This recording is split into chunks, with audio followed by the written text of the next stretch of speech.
Alors qu'est-ce que vous avez comme nom de réseaux sociaux, de médias sociaux? Donc, vous connaissez lesquels?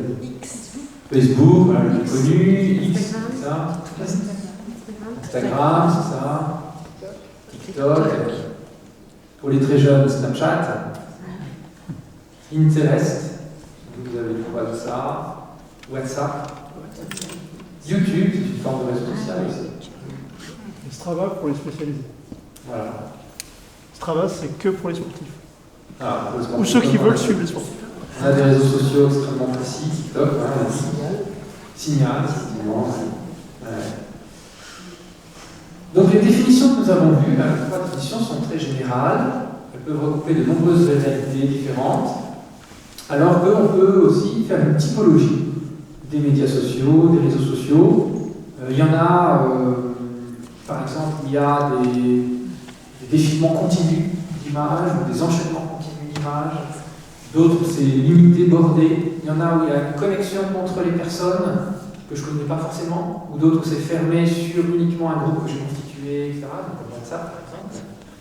Il y en a qui ont de la publicité, d'autres qui n'en ont pas. Il y en a qui sont plutôt des réseaux sociaux de contenu, comme YouTube, où on peut voir des vidéos qui ont 10 ans d'âge, 5 ans d'âge, parce que voilà, c'est une sorte de ressource en bibliothèque, alors que d'autres, des flux, des vidéos qui ont une durée de vie de quelques semaines, quelques mois maxi, qui disparaissent, on regarde dans toute l'année. Donc, il y a différents types de médias sociaux, on peut les typologiser.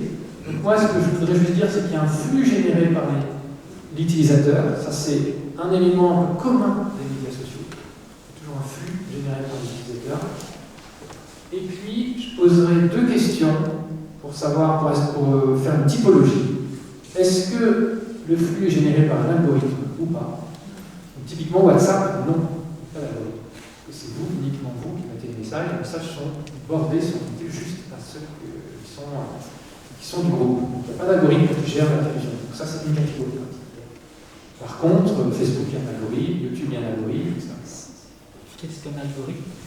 Alors, qu'est-ce qu'un algorithme? Bonne question. Un algorithme, c'est un programme informatique qui est chargé de sélectionner les vidéos qui vont être suggérées à vos yeux pendant que vous êtes sur un média social. Donc, par exemple, si vous êtes sur YouTube, sur le côté, il vous suggère des vidéos auxquelles vous pouvez cliquer pour les regarder. C'est un algorithme qui a choisi ces vidéos pour vous. Si vous n'avez pas désactivé votre enchaînement automatique de vidéos, quand vous avez fini de regarder une vidéo sur YouTube, il en enchaîne une autre. Mais c'est un algorithme qui a choisi cette vidéo pour vous. Quand vous êtes sur Facebook, vous avez un mur qui défile de façon infinie. Il y a sans cesse des petites vidéos, des messages, des tas de choses qui sont proposées. C'est un algorithme qui sélectionne ça pour vous. Donc, est-ce qu'il y a un algorithme ou pas? Et quelle est la pérennité des données pour identifier ceux qui sont plutôt des médias de stockage, des bibliothèques? On va y aller principalement avec des mots-clés.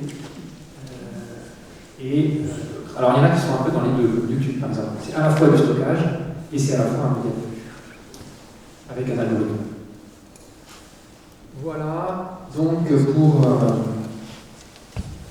pour les médias.